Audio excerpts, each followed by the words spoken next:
તો ગઈકાલે આપણે જો યોગી આપણે પ્રાર્થના કરે મહેરાઓમાં, તો પ્રાર્થનામાં એકદમ લીન થઈ ગયા, તો શક્તિમાનમાં લીન થઈ ગયા છે. અને એટલો જ આનંદ, જેમ પેલા દરિયો હોય એમાં દિવ્ય સાગર છે, છોરો ઉડે છે એની અંદર. તો આપણે એમાંથી જરાક આચમન કરવાનું છે. આચમનમાં કેટલો લાભ તમને મળે. ઘી છે ને, એક ચમચી ઘી તો કેટલો ફાયદો થાય. હા, તેમાં અમૃત છે, અમૃત, વચના અમૃત, વચનરૂપી અમૃત, આચમન. હા, તો યોગી અપાએ પ્રાર્થના કરી. તેમાં પહેલા મહેરાઓનો મહિમા ગાયો એમને. જો પ્રાર્થનામાં આ મહેરાઓ કેવું સ્થાન છે એ બધી વાત કરી. પછી શાસ્ત્રીમાની વાત કરી. શાસ્ત્રીમાં કેવા, અને એટલું બધું હેતપૂર્વક સ્વામી બોલ્યા છે. શાસ્ત્રી બાળપણથી આ નાનો બાળક કેટલું હેત ઉપજે. એમાં તમારો પોતાનું બાળક હોય તો, અમે કોઈ પણ બાળક હોય તો હેત ઉપજે. તમારું પોતાનું બાળક હોય તો કેટલું હેત ઉપજે. એમ યોગી આપા શાસ્ત્રી નાના બાળક જોયે છે ને એ રીતે હેત ઉપજે છે. અને મહિમા કહે છે ને રસ બસ થઈ ગયા છે. અને એકદમ આનંદ લે છે, એકદમ ભવ્ય આનંદ. એટલે પછી એમ કરતા સ્વામીના ચરિત્રો કયા. નાના હતા, ધૂરી નિશાનમાં ભણતા હતા, તે ટાવર થઈ ગઈ. ચતુરભાઈ મિસ્ત્રીએ, અરે ચતુરભાઈ ખૂબ મહિમા કહેલો. જેઠાભાઈ મિસ્ત્રીએ સ્વામીને સલાહ આપી કે આ થાંભલો અહીં કરો ને આ પ્રકારનો કરો. કેટલી બુદ્ધિ એમ બાપા એમના મનુષ્ય ચરિત્રમાં એમાંય પણ એટલું રસ બસ થઈ ગયા છે. દિવ્ય મહિમા તો છે જ. યોગી બાપાએ 14 ગુરુને સેવ્યા છે, પણ બીજા કોઈના ચરિત્ર નથી બોલ્યા. બીજા જેમનો ઉપદેશ હતો, જેમનું સારું લાગ્યું, બીજા પ્રસંગમાં એ જ વાત કરી છે. પણ શાસ્ત્રી મહારાજ તો જીવન ચરિત્ર, જેમ શ્રીજી મહારાજ જીવન ચરિત્ર, એમ શાસ્ત્રી મહારાજનું જીવન ચરિત્ર. અને શાસ્ત્રી મહારાજે ભગતજી મહારાજનું જીવન ચરિત્ર. હા, એક હરિભક્તે કહ્યું એમને 100 વખત શાસ્ત્રી મહારાજે ભગતજીનું આખ્યાન કરેલું, 100 વખત, થાકે જ નહીં. ભગતજી ગુણાતીતાનંદ સ્વામી અને ગુણાતીતાનંદ સ્વામી શ્રીજી મહારાજ, બધી લાઈન ચાલ્યા છે. એટલે યોગી અપાએ શાસ્ત્રીઓનો મહિમા કહ્યો, એકદમ તારો રસ બસ. એમને જ મહિમા કહ્યો, પણ આપણે હજારો વર્ષ સુધી આ કામ આવશે એવી પ્રાર્થના કરી છે. અને બેગ સાથે ઝીલી દીધી, લખી દીધું. જેટલા ધન્યવાદ આપે ને એટલા ઓછા છે ખરેખર. અત્યારે લખ્યું ના હોતા કેટલું દરિયા ભેગું થઈ જશે.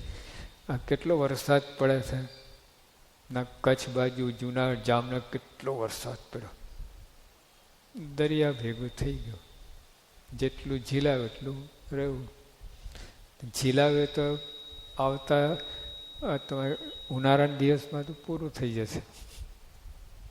જેટલું ઝીલાવે બધું ઝીલાવે તો 2 વર્ષ પહેલાં જે વરસાદ પડ્યો ને, આ નર્મદા ડેમમાં જે પાણી આવ્યું, આ લોકો કહે છે જો બધો વરસાદ ઝીલાવે ને 27 વર્ષ સુધી ગુજરાતને વાંધો ના આવત. એટલું પાણી દરિયા ભેગું થઈ ગયું. તેમ આપણે આ યોગી બાપાએ જે આ વાત કરી છે, દરિયા સાગર, હવે આચમન કરીએ આપણે. તો આચમનમાં આ રીતે ગુરુમાં દિવ્ય ભાવ એકદમ. જે શાસ્ત્રીય ફરી યોગી બાપાએ 14 ગુરુ કર્યા, પણ શાસ્ત્રીય જે દિવ્ય ભાવ એમને જે છે ને, અખંડ 24 કલાક સ્વામી સેવા વધે, સ્વામી એમના પ્રાણ થઈ ગયા છે એવું. આપણે પ્રમુખ સ્વામી રીતે થઈ જવા જોઈએ. હા, આપણું સર્વસ્વ થઈ જવા જોઈએ. એમની વાત, એમના પ્રસંગો જ્યાંથી મળે, જે કરે અધ્ધર છીલી લેવા. એ આપણું જીવન છે, અમૃત છે. કોઈ પણ કહેતો હોય પ્રસંગ, હા, ઠાકોરનો પ્રસાદ છે ને, નાનું બાળક આપવા આવે તો ના પાડો, જા તું નાનો છો, તારા હાથનું કોણ લે? અરે ઉલ્લુ બનાવીને ડબલ લઈ લે એની પાસે. બે હાથ ધરે આમ એક પાછળ આમ બે હાથ.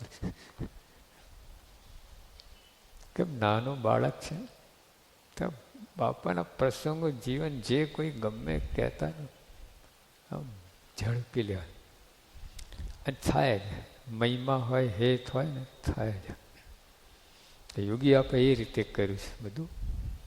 તો આ રીતે પ્રાર્થનામાં આપણને દેખાઈ આવે છે. પછી સત્પુરુષ પૃથ્વી કદી જતા જ નથી એ બોલ્યા. કેટલી મુદ્દાની વાત કરી. આટલું બધું કહ્યું, આ મુદ્દો રહી જાય, બીજો હોય ને મુદ્દો પોતે સ્વરૂપ છે તો યાદ આવ્યું, પ્રાર્થનામાં વણી લીધું. જો કહ્યું ને તે વખતે ભગતજી દેહ મૂક્યો ત્યારે સ્વામીને રાજકોટમાં સમાચાર મળ્યા. ભગતજીની અંતિમ સેવા ના મળી શકે, કારણ કે ત્યાગી હતા અને ત્યાગીના અમુક નિયમ પ્રમાણે વર્તવું પડે. ગ્રસ્ત હોત તો પહોંચી જતા, ગ્રસ્તને રોકનાર નહીં. તો સ્વામી રાજકોટમાં હતા અને ભગતજી દેહ મૂક્યો. તે વખતે રામજી ભટ્ટ જોડે બેઠેલા. એમને કહ્યું હવે પૃથ્વીનું મંગલ ગયું. ભગતજી પૃથ્વી પર મંગલ હતા. તો શાસ્ત્રીવાજ મહારાજે કહ્યું સત્પુરુષ પૃથ્વી કદી જતા જ નથી. યોગી આપા બોલે છે આ વાત. હા, પોતા માટે ગર્ભિત રીતે શાસ્ત્રીવાદ ગયા જ નથી. પ્રમુખ સ્વામી રૂપે છે. શાસ્ત્રી બોલ્યા ને મારું કામ ચાલુ જ રહેશે. શાસ્ત્રી બોલ્યા એટલે ઉપાસનાનું કામ ચાલુ જ રહેશે. તો જો ભવ્ય રીતે પૂર્ણ જેમ કે ચંદ્ર ખીલેલ છે ને એ રીતે કામ થાય છે, જરાય ઓછું નથી. તો બીજા બધા ગુરુ પરંપરા જોતા એક અક્ષરની પરંપરા ચાલે છે. કે બીજા મહારાજના વખતના ધુરંધર સંતો હતા, સુકાઈ ગયા વેલાઓ બધા, અને આ ચાલે અને ચાલશે, ચાલે છે ને ચાલશે. હા, તો આપણે કેટલા નસીબદાર છે. ખપ નથી ને આ બધું પાણીમાં જાય, દરિયા ભેગું થાય છે. જેટલો ખપ હશે એટલું તમને આનંદ આવશે, પકડાશે. આપણને પૈસાનો ખપ છે, કીર્તિનો ખપ છે, આ લોકનું બધું પદાર્થનું ખપ છે, એટલે અહીંયા દ્રષ્ટિ પહોંચતી જ નથી.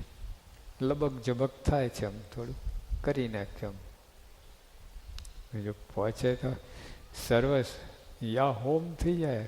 હા, તો યા હોમ એટલે કંઈ બધા સાધુ એવું વાત નથી, પણ તૈયારી.